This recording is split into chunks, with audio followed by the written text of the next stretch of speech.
800 men climbed onto the escarpment. 324 walked back down.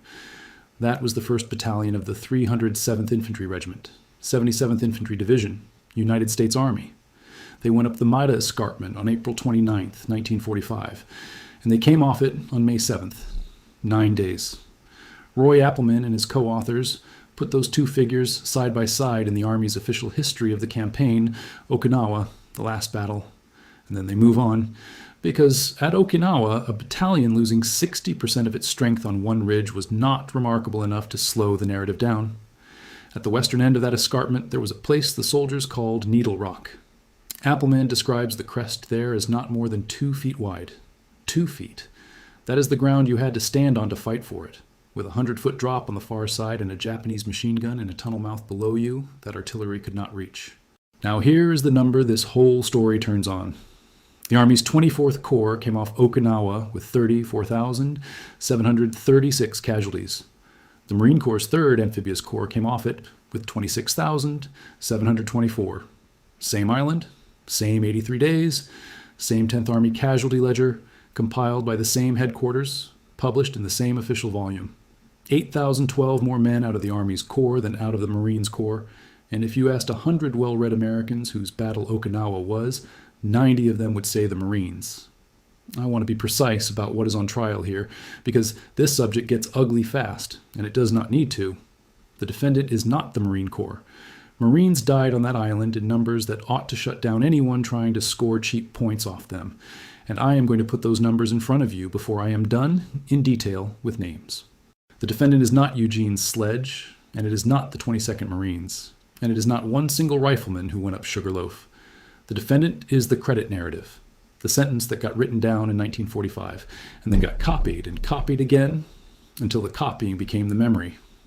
The charge is that 3 United States Army infantry divisions, the 7th, the 77th, and the 96th, did the largest share of the killing and the dying on the one line that decided the battle, held it longer than anybody else, broke it, and then watched the popular record hand the island to somebody else.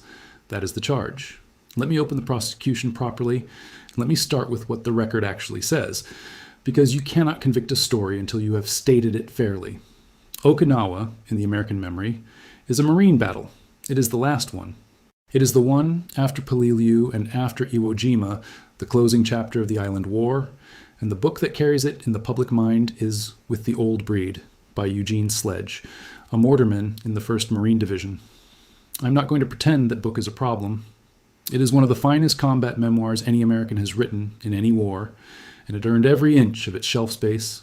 Sledge told the truth about what happened to him and to the men around him, and he told it without a shred of self-flattery. The problem is not the book. The problem is that the book is load-bearing. A single Marine mortarman's account of one sector now carries most of the popular weight of a campaign in which the United States Army committed more divisions, more men, and absorbed more casualties than the Marine Corps did. When a television series adapted Sledge's memoir and put Okinawa on screen for a mass audience, the Army divisions were essentially absent from the frame, not maligned, absent. Then there is the image. On May 29th, 1945, a Marine company stood in the ruins of Shuri Castle, and the photograph of that moment became the picture of the turning point of the battle. It ran everywhere. It still runs everywhere. Hold that one, because I am coming back to it, and what is wrong with it is not the photograph. And around those two things, a shorthand assembled itself. Okinawa equals the Marines. Sugarloaf equals Okinawa. The Army was there in a supporting capacity, somewhere off to the east, doing something with artillery. Here is what makes this indefensible rather than merely careless. The correction is not hidden. It is not buried in a regimental history in a county archive. It is printed in a Marine Corps publication by a Marine Corps historian, and it has been sitting in plain sight for 30 years. Colonel Joseph H. Alexander, a retired Marine officer, wrote the Marine Corps commemorative history of the campaign, the final campaign, Marines and the victory on Okinawa. In it, he writes this: "It would be an injustice not to credit the United States Army for its significant participation in the Okinawa campaign. In fact, the Army deployed as many combat troops, sustained proportionate casualties, and fought with equal valor as the Marines. That is a Marine colonel in an official Marine Corps history, closing the case in 3 lines, and it did not move the needle an inch. So the question I actually care about is not whether the Army was slighted, Alexander already answered that from the other side of the fence, and no serious historian of the campaign argues with him. The question is how a correction that clear can sit in the record for 3 decades and change nothing about what people believe. That is a question about how institutions manufacture memory, and the answer is uglier and more mundane than most people expect. Charge 1. The Southern Front, the only front that mattered, was an all-army fight for its first 4 weeks, and the popular record does not say so. April 1st, 1945. Easter Sunday and April Fool's Day, which the men noticed. 10th Army put 4 divisions ashore abreast across the Hagushi beaches on the west coast of Okinawa. H-hour was 0830 hours. On the left, the 6th and 1st Marine Divisions of the 3rd Amphibious Corps. On the right, the 7th and 96th Infantry Divisions of the 24th Corps. More than 16,000 troops were ashore in the first hour. More than 60,000 by nightfall. Almost nobody shot at them. The naval bombardment had been enormous and largely wasted. In the 7 days before the landing, naval guns put more than 13,000 large caliber shells into the island, and carrier aircraft flew 3,095 sorties. On the morning itself, the fleet fired 44,825 rounds of 5-inch or larger, 33,000 rockets, and 22,500 mortar shells. All of it landed on ground the Japanese had already given up. Lieutenant General Ushijima Mitsuru, commanding the Japanese 32nd Army, had made a decision that shaped everything that followed. He would not fight for the beaches. He would not fight for the airfields. He would take his army proper, roughly 77,000 men, and his 20,000 Boitai auxiliaries, and his naval base force of about 10,000 under Rear Admiral Otominoru. And he would put nearly all of it into a fortified belt across the narrow southern waist of the island, anchored on the town of Shuri. Cave, tunnel, reverse slope, mutually supporting fire. Then he would make the Americans come to him and pay for every yard, which means that on April 1st, 10th Army's 4 assault divisions were pointed at 2 completely different battles. The 2 Marine divisions turned north into 2/3 of the island that was very nearly empty. The 2 Army divisions turned south into Ushijima. The northern campaign was not a walk, and I am not going to describe it as one. The 6th Marine Division moved 84 miles and cleared 436 square miles of ground in about a fortnight. And on the Motobu Peninsula at Yaitake, it ran into a genuine fight against a Dug and Japanese force in high, broken ground. Alexander gives the Yaitake cost as 207 Marines killed and 757 wounded. Appleman's figure for the entire northern campaign is 236 killed, 1,061 wounded, and 7 missing, against more than 2,500 enemy dead counted and 46 prisoners taken. Here is where the arithmetic starts to hurt. On April 9th, in the south, the 383rd Infantry Regiment of the 96th Infantry Division attacked Kakazu Ridge. In one day, that regiment took 326 casualties, 23 killed, 256 wounded, 47 missing. The 1st Battalion came out at half strength. Company L came off the ridge with 38 men in it, and that count included the company headquarters. They had killed about 420 Japanese doing it. 1 Army regiment in one day at one ridge lost more men than the 6th Marine Division lost killed in the whole northern campaign. That comparison is not an insult to the 6th Marine Division. It is an indictment of a plan. They went north because Simon Bolivar Buckner Jr. sent them north, and nobody in the 6th Marine Division got a vote. But the comparison is the entire structural fact of April at Okinawa, and the shorthand does not contain it. And then it got worse. On April 19th, 10th Army tried to smash the Shuri line with firepower. 27 battalions of corps and division artillery, 324 pieces in all, fired what Appleman calls the greatest concentration of artillery ever employed in the Pacific War. 19,000 shells in 40 minutes, an average of 75 artillery pieces to every mile of front. 6 battleships, 6 cruisers, and 6 destroyers of the 5th Fleet added naval gunfire. 650 Navy and Marine aircraft bombed, rocketed, napalmed, and strafed the ridges. Then 3 Army divisions attacked at 0640 hours. The 7th in the east, the 96th in the center, the 27th in the west. They gained essentially nothing, and the 24th Corps lost 720 men dead, wounded, and missing doing it. The reason is the single most important tactical fact of the campaign, and I am going to take it apart properly later, because you cannot understand a single day of this battle without it. The short version is that Ushijima did not put his guns where American artillery could reach them. The following day, April 20th, produced a line in the official history that stopped me cold when I first read it. In the fighting of that day, both the 96th and the 27th Divisions suffered more casualties than did the Japanese facing them. Appleman notes it was the only time during the entire campaign that American casualties in 2 Army divisions exceeded the enemy's. Across April 19th to April 22nd, the 24th Corps lost 2,851 men. That is not the worst of it, because the worst of it is how small the individual pieces were. East of the 96th Division sector, there was a pair of coral outcrops the 7th Infantry Division came to call the Rocky Crags. 2 rock formations.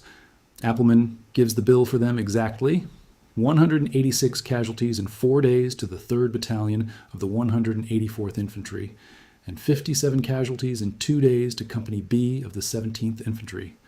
243 men for 2 piles of rock that do not have names on any map an American would recognize. Multiply that by the Shuri line: Kakazu, Nishibaru, Tombstone Ridge, Tanabaru, the Pinnacle, Skyline Ridge, Hill 178, Item Pocket, the Maeda Escarpment, Chocolate Drop, Flat Top, Ishimi, Conical Hill. That is a partial list of the objectives Army infantry took in 9 weeks. One of those names got out of the archive and into general circulation, and it only managed it because a film crew found a story attached to it. The rest are still sitting in the after-action reports where they were filed, and now the date that this charge actually rests on: April 30th, 1945. That is the day the 1st Marine Division was attached to the 24th Corps and entered the southern line, relieving the 27th Infantry Division on the western flank. The 6th Marine Division did not join the southern front until the 10th Army attack of May 11th, when the line ran, west to east, 6th Marine, 1st Marine, 77th Infantry, 96th Infantry. Counted. From April 4th, when the 24th Corps first hit the outposts of the Shuri fortified zone, to April 30th, the battle for the Shuri line was fought by United States Army infantry divisions, and nobody else. 26 days. Kakazu, the April 19th catastrophe, the first defense ring, the opening of the Maeda Escarpment, all of it before a Marine division stood in that line, and it was 5.5 weeks before both Marine divisions were in it. That is Charge 1, and I want to state it carefully because the careless version of it is a slander. The charge is not that the Marines arrived late. They arrived exactly when 10th Army ordered them to arrive. The charge is that the record does not mention that they arrived at all. Quick note: 100 American commanders, admirals, and airmen, and every entry ends the same way. What the record holds against what was claimed. Before that, the plain facts: final rank, commands, operations, decorations, fate. 716 credited photographs. A color volume carries all of them. HighCommandWW2.com.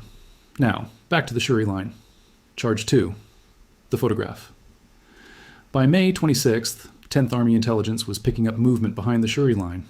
Trucks on the roads south, columns in the rain. American commanders read it, at first, as a relief operation. One Japanese unit rotating out and another rotating in. It was not. Ushijima had decided the Shuri position was finished and was pulling the surviving corps of the 32nd Army out of it and down onto the Kian Peninsula for a last stand. That withdrawal opened gaps. On May 29th, Company A of the 1st Battalion, 5th Marines, 1st Marine Division, went through one of them and climbed the hill the whole battle had been named for. At 10:15 hours, they occupied the ruins of Shuri Castle. Militarily, that was good soldiering. A gap appeared. A company commander went through it without waiting for permission, and an objective that had cost 10th Army 2 months fell to a rifle company in a morning. Aggressive division commanders produced that behavior on purpose. Major General Pedro del Valle had a reputation for it, and I am not going to criticize a man for taking a hill that was there to be taken. Here is the sentence from the Army's official history that the standard telling leaves out. I'm quoting Appleman directly. The elements of the 1st Marine Division, which entered Shuri Castle, had crossed over into the 77th Division zone of action and line of fire without giving that unit notice. And then the consequence, also verbatim. The 77th Division learned of the move barely in time to cancel an airstrike on the Shuri Castle area, which it had scheduled. Read that again. Shuri Castle was in the 77th Infantry Division zone. The 77th had aircraft inbound onto it. American Marines were inside the target area, unannounced, and the only thing that kept American bombs off them was an Army division staff catching the situation with minutes to spare. I want to be careful about what that does and does not prove. It does not prove anybody stole anything.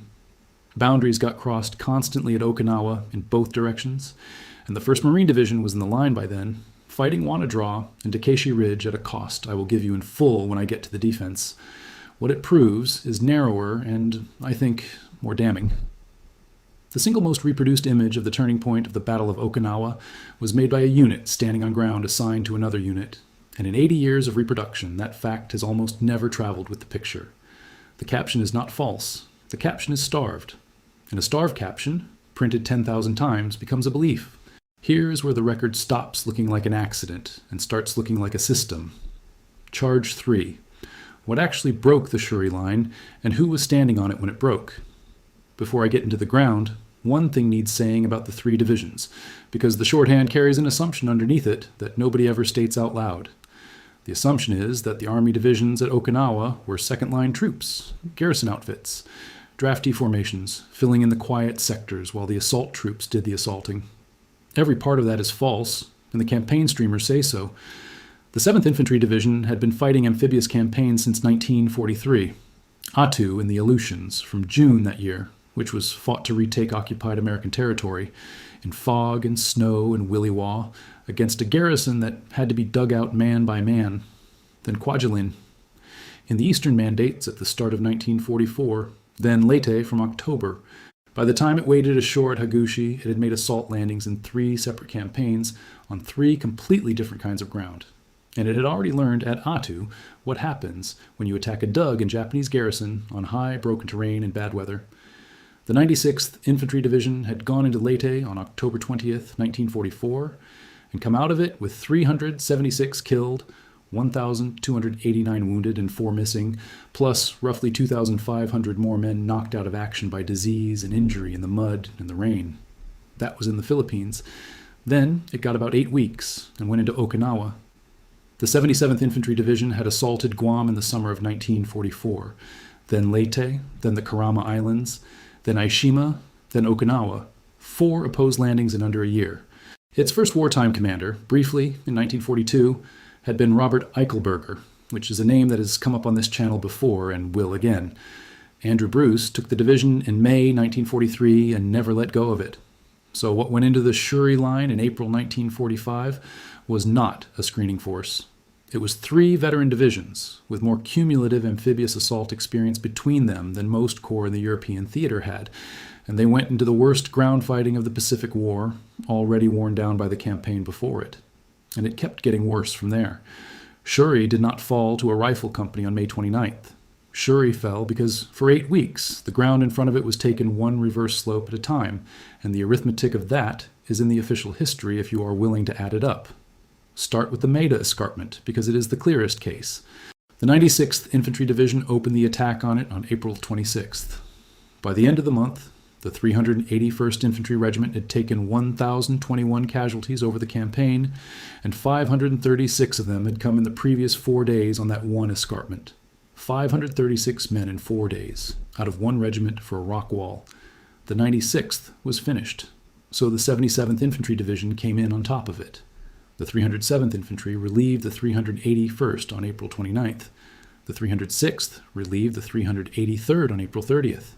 Major General Andrew D. Bruce took the sector at noon.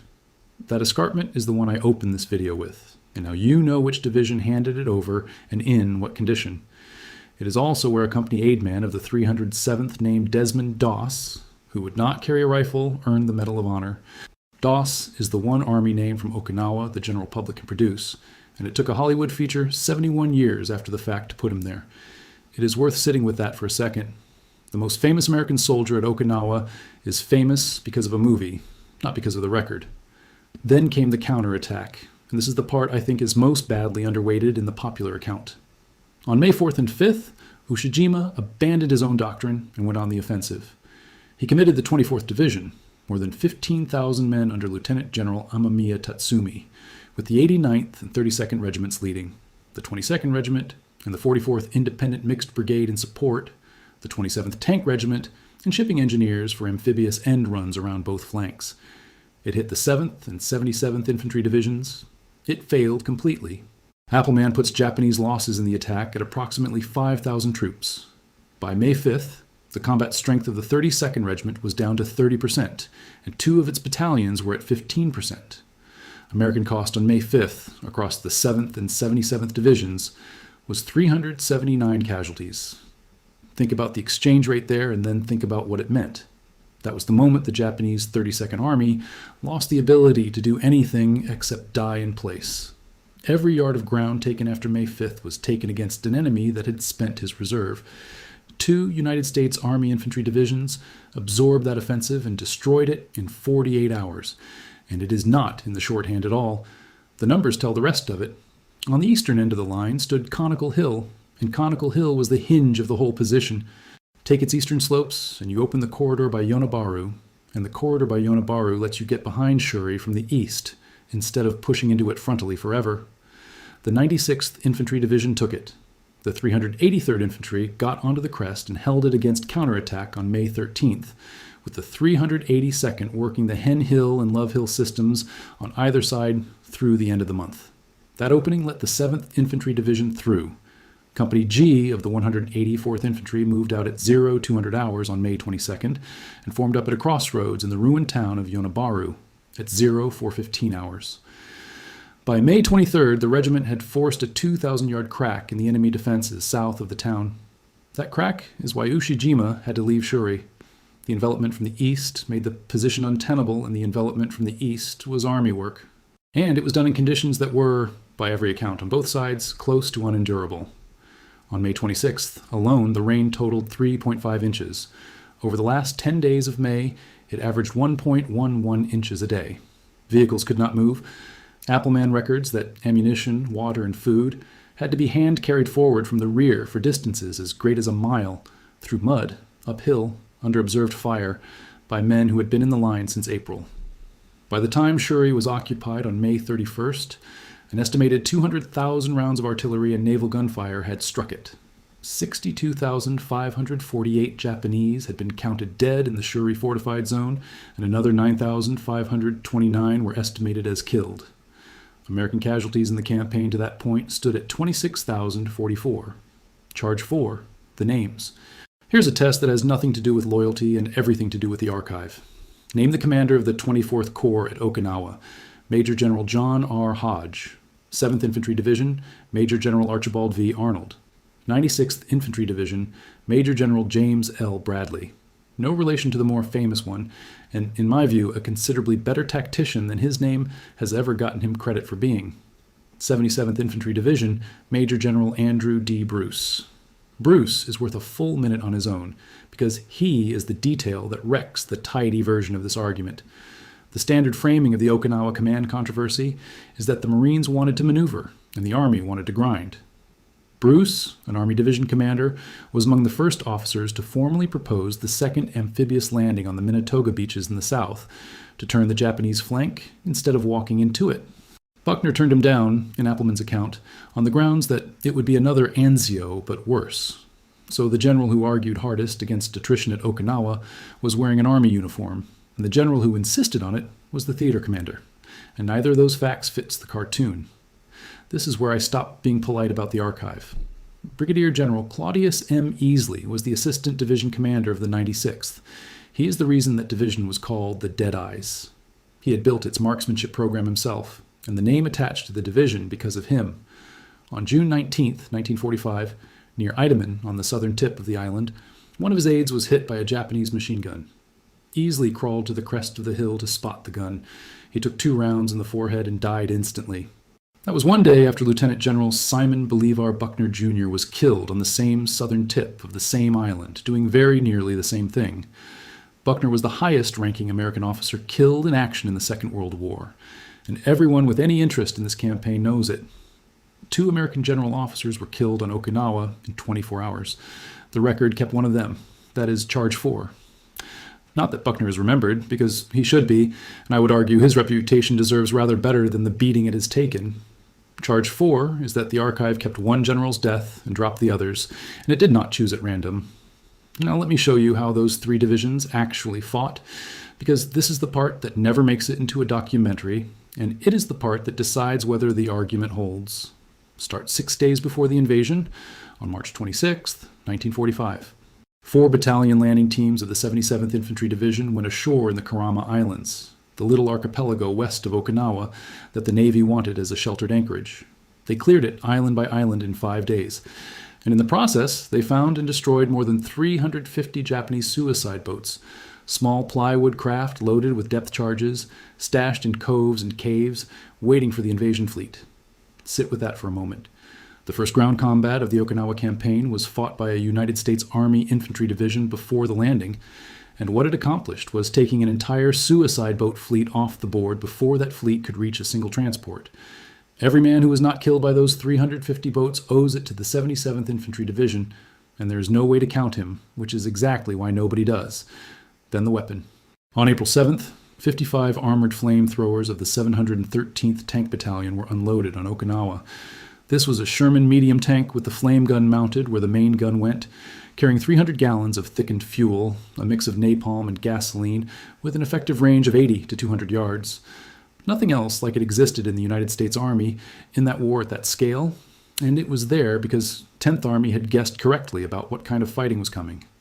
For the first few days, the crews used only their machine guns while the infantry learned to work with them. On April 19th, in Appleman's phrasing, the Japanese experienced the full effects of the weapon for the first time. Buckner gave the method its name, and I think it is the most honest phrase any American commander produced in that campaign. He called it the blowtorch and corkscrew. Liquid flame was the blowtorch. Demolition charges were the corkscrew. Flame in the aperture. Satchel charge in the shaft. Seal it. Move to the next one. Here's why it had to be done that way, and this is the thing about Okinawa that almost nobody outside the veterans and the serious readers understands. Ushijima did not defend forward slopes. He defended reverse slopes. His guns, his mortars, his machine guns, and his infantry lived in tunnel systems cut through coral limestone, sighted on the back faces of ridges, firing through apertures that could not be seen from the American side of the hill. The positions were mutually supporting, which meant that the fire onto any one crest came from 2 or 3 other hills that you also could not see. An artillery barrage cannot touch that. It cannot arc steeply enough. 19,000 shells in 40 minutes hit the front of Kakazu and the front of Nishibaru and killed almost nobody, because the enemy was on the other side of the rock, well below the crest, waiting for the barrage to lift so he could come up and man the guns, which left exactly one method. Walk a rifle company onto the crest. Take the fire from the flanking hills while you're up there. Get a flame tank close enough to reach an aperture, or get a man with a satchel charge close enough to do it by hand. Then hold the crest overnight against infiltration, and do it again on the next ridge in the morning. That 2-foot crest I described at the start was not an outlier. It was the job. Westward along the same wall, the ground opened out to between 150 and 200 feet, and that counted as generous. Supplies came up on men's backs, as much as a mile, through mud that swallowed vehicles whole. That is not maneuver warfare, and it is not amphibious warfare. That is siege engineering carried out by infantrymen at walking pace for 8 weeks. None of that is in the popular telling either. And I do not think that is a coincidence, because it is very hard to make it look like anything. There is no photograph of it. There is no single hill you can name and no single morning you can point at. It is 8 weeks of the same terrible morning, and the men who did it were not in the business of describing it well. Here's where the story stops being about Okinawa. I have spent a lot of this channel's time on commanders who got buried by politics, and the pattern is usually personal. Somebody had an enemy at headquarters. Somebody was bad at the social part of the job. This one is not personal, and I think that is what makes it worth an hour of your time. Nobody buried the 7th, 77th, and 96th Infantry Divisions. There is no villain in this story at all. What happened is that one service built an institution for producing the record, and the other service did not. And 80 years later, the record looks exactly like you would expect it to look. On June 6, 1942, the Commandant of the Marine Corps announced that the Corps would enlist newspaper reporters with no less than 5 years of professional experience directly as combat correspondents. Brigadier General Robert L. Denig, a decorated veteran of the First War, was recalled from retirement to build the Corps' first Department of Public Relations, and he built it around those men. They called themselves Denig's Demons. They went ashore with the assault battalions. More than 46 Marine combat correspondents and combat cameramen were killed in action across that war and the ones that followed, which tells you where they were standing. And their product was not press release prose, it was hometown copy. Names, hometowns, street addresses, filed to the paper that the man's mother actually read. A rifleman from Dubuque got into the Dubuque paper because a sergeant who had spent his working life in newspapers was lying in the same ditch he was and knew how to write the paragraph. The Army had public relations at Okinawa. It had accredited civilian correspondence, and it had some very good ones. What it did not have was that. There was no equivalent Army machine converting a squad action into 300 words with a hometown dateline at scale from the beach on the day. So here is the mechanism, and I believe it explains more of American military memory than any conspiracy ever has. The historical record is not a ledger of what happened. It is a ledger of what somebody whose actual job was writing it down managed to write down. Whoever staffs the writing owns the memory, not whoever does the work, and not whoever pays for it. And, if that sounds familiar, if you have watched the team that did the work lose the story to the team that wrote the presentation, you are not imagining it, and you are not being bitter. The pattern is older than any of us, and it has nothing to do with merit. Which brings me to the case for the defense. And I want to be careful here, because in my experience, the people who make the argument I have just made are usually far too quick to wave the defense away, and the defense is strong. Defense point 1, Sugarloaf Hill. If you are going to argue that the Marines got credit they did not earn at Okinawa, you have to walk through Sugarloaf first, and if you can do that and still make the argument in those terms, there is something wrong with you. Sugarloaf sat on the western end of the line in front of Naha, and it was not much to look at. 230 feet of elevation on the map, and only about 50 feet of actual relief above the ground a Marine had to cross to reach it. What made it lethal was that it was not one hill. It was the apex of a triangle. Half Moon to the southeast, the Horseshoe to the southwest, all three connected by tunnels, all three able to fire onto the approaches to the others. Take Sugarloaf, and you were standing in fire from two positions you had not taken. The 6th Marine Division went at it from May 12th. The 22nd Marines led, then the 29th. The hill was seized and lost again. By May 16th, the combat effectiveness of the 22nd Marines was assessed at 40%, and the division's own account called that day the bitterest of the entire campaign. On May 17th, Company E of the 2nd Battalion, 29th Marines, lost 160 men killed and wounded in a single day trying it. Major Henry A. Courtney, Jr. of the 22nd Marines led a night assault onto the crest, was killed on it, and received the Medal of Honor. Company D of the 2nd Battalion, 29th Marines finally got onto the top and held it at 0946 hours on May 18th.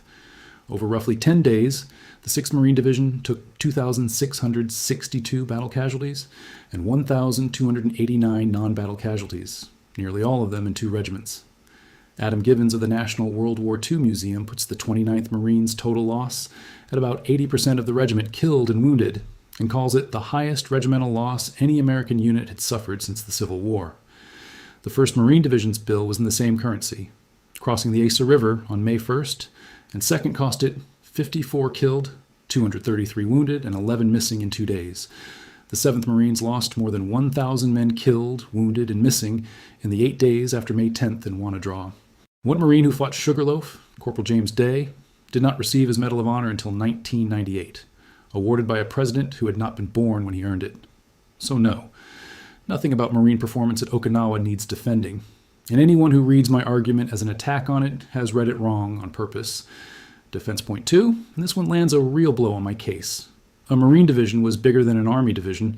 The figures are in the order of battle, and they are not close. The 1st Marine Division landed 26,274 officers and men.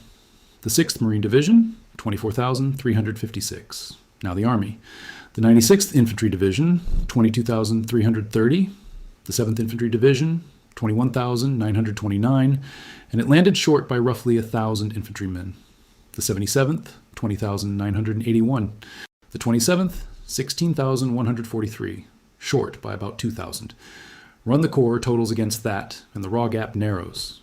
Proportionally, in the worst weeks, the Marine divisions were being consumed faster than the Army divisions were.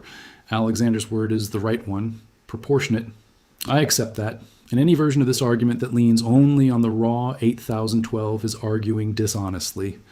Defense point 3. Being better organized is not stealing. Nobody at Marine Corps headquarters issued an order to write the 96th Infantry Division out of the Battle of Okinawa. Denig built a capability in 1942 out of nothing, against institutional resistance because he correctly understood that a service which cannot explain itself to the American public will eventually be legislated out of existence. And he was not being paranoid about that. The Marine Corps had been fighting off proposals to fold it into the Army since before the First War, and it would fight off another one in 1946. The Combat Correspondent Program was, among other things, an act of institutional survival, and it worked. You cannot indict a man for building something the other side chose not to build. Defense point 4, and this is where the tidy version of my own argument falls apart. The Marines did not choose the North, and the Marines were not the ones who chose attrition. Buckner made both of those calls. When the Shuri line stalled, it was the senior Marines who pushed hardest to break it open by sea. Major General Roy Geiger of the 3rd Amphibious Corps and Major General Lemuel Shepard of the 6th Marine Division urged Buckner to put a division ashore on the southeast coast at the Minnetonka beaches and turn the Japanese right flank. Shepard's summary of the reception, quoted in Alexander, is dry and devastating. General Buckner did not cotton to amphibious operations. Buckner refused. He believed the beaches were bad, that Japanese reserves were sitting on them, that artillery support could not reach, and that a landing force would be cut off. Another Anzio, but worse. And Admiral Nimitz backed him, although Admirals Spruance and Turner did not. So the honest version of the command controversy at Okinawa is this. 2 Marine generals and at least 1 Army general wanted to maneuver. 1 Army general, the one in command, decided to grind, and he was supported by the theater commander. That is not a service story. That is a personality and doctrine story, and I think Buckner has taken more abuse for it than the evidence supports, because the men arguing for Minnetonka never had to prove their plan would have worked. Defense point 5, and it is the strongest card on the table. The Marine Corps already conceded the point in writing, in its own history, and stated it more generously than I have, which is the crux of this whole thing, and it is why I keep coming back to Alexander's sentence. The institution settled this decades ago. The historians settled it. Appleman's volume, the Marine Corps' own volumes, Nicholas Sarantaki's in 7 Stars, his edition of the Okinawa Battle Diaries of Buckner and Stilwell, Ian Toll in Twilight of the Gods, Saul David in Crucible of Hell. Not one of them tells you Okinawa was a Marine battle. Every one of them puts 3 Army divisions in the center of it. The verdict against the credit narrative is not that historians got it wrong. It is that the correct version has been available, in print, in official publications from both services for the better part of 80 years, and the popular memory has simply declined to absorb it. So here's where I come down. The Marine Corps is acquitted, completely, and I did not need an hour to say so. It went where 10th Army sent it. It fought 2 of the worst hill fights of the Pacific War when it got there. It lost a regiment to 80% casualties, and its own historian handed the Army its due in print without being asked to. The credit narrative is convicted, and I want to be exact about the count against it, because a conviction that overreaches is worthless with this audience. It is not guilty of inventing Marine heroism. Sugarloaf happened. It is not guilty of hiding the Army on purpose. There's no document anywhere that says, do not mention the 77th Division, and if there were, somebody would have found it. It is guilty of something narrower and more durable. It let the shape of the coverage substitute for the shape of the battle. It took the most photographable morning of a 12-week siege and made the morning stand for the siege. And it did so with a mechanism that had nothing to do with valor and everything to do with staffing, which is the part that ought to bother anyone who cares whether the record is true. I will be straight about the limits of my own evidence here, because this audience checks. Okinawa casualty accounting is genuinely messy, and I'm not going to pretend otherwise. The 10th Army total that produces the Corps comparison I opened with covers April 1st to June 30th, and is a different accounting frame from the all-services battle casualty figure of 49,151 that the same volume reports elsewhere. The first includes non-battle casualties. The second does not. Compare the wrong pair and you will produce a number that is wrong by 20,000 men, and you will see people do it. The civilian toll is disputed by a much wider margin than that, and I will get to it. But the structural claim does not depend on reconciling those frames, and that is why I built the case on dates instead of on totals. From April 4th to April 30th, the Shuri line was fought by Army infantry alone. Nobody disputes that. It is in both services' official histories. It simply is not in the story. Here's the whole ledger in one place, and then I want to tell you what it bought. 10th Army, April 1st to June 30th, 1945. Total casualties, 65,631. Of that, 34,736 in the 24th Corps, 26,724 in the 3rd Amphibious Corps, 2,636 in the Army garrison forces on Okinawa and Ieshima, 1,015 in troops directly under 10th Army, and 520 in the Tactical Air Force. Battle casualties alone, all services, 49,151. 12,520 killed or missing. 36,631 wounded. Army, 4,582 killed, 93 missing, 18,099 wounded. Marines, including their tactical air, 2,938 killed and missing, 13,708 wounded. Navy, 4,907 killed and missing, 4,824 wounded, and almost all of that was the Kamikaze campaign, which is a separate video. Non-battle casualties, and read these as what they were, which is mostly men whose nervous systems gave out. Army, 15,613. Marines, 10,598. Now the division-level comparison, which is the one that matters. The 96th Infantry Division came off Okinawa with 1,598 killed or missing and 5,614 wounded. Per the Army Historical Foundation, that is the highest casualty total of any division in the 24th Corps. Set that beside the 77th Infantry Division's separate little war on Ieshima, an island 5 miles by 2, which cost 1,120 men, 172 killed, 902 wounded, and 46 missing, against 4,706 Japanese dead and 149 prisoners, and set both beside the 6th Marine Division's entire northern campaign, 236 killed, 1,061 wounded, 7 missing. Same island, same army, 3 completely different wars, and the record remembers the cheapest of the 3 most vividly, because the North was where the cameras could still move. 36 American ships sunk, 368 damaged, 763 aircraft lost between April 1st and July 1st. Approximately 110,000 Japanese dead. 24 Medals of Honor came out of Okinawa by the Congressional Medal of Honor Society's count. 5 of them went to the 96th Infantry Division alone. I went down the Society's list name by name and counted 9 of the 24 going to soldiers, but that list does not print a branch beside every name, so treat the 9 as mine rather than theirs until somebody has checked it against the citations. 83 days of organized fighting. And this is what all of it bought. By the middle of June, the Japanese 32nd Army had been pushed onto the Kion Peninsula at the southern tip of the island, and its combined infantry strength was down to something like 11,000 men, although total strength, including service and labor troops, was roughly 3 times that. The 7th Infantry Division came down the east flank against Hill 95 and the Yaeju Dake Escarpment. The 96th came down the center against the Yuza Dake.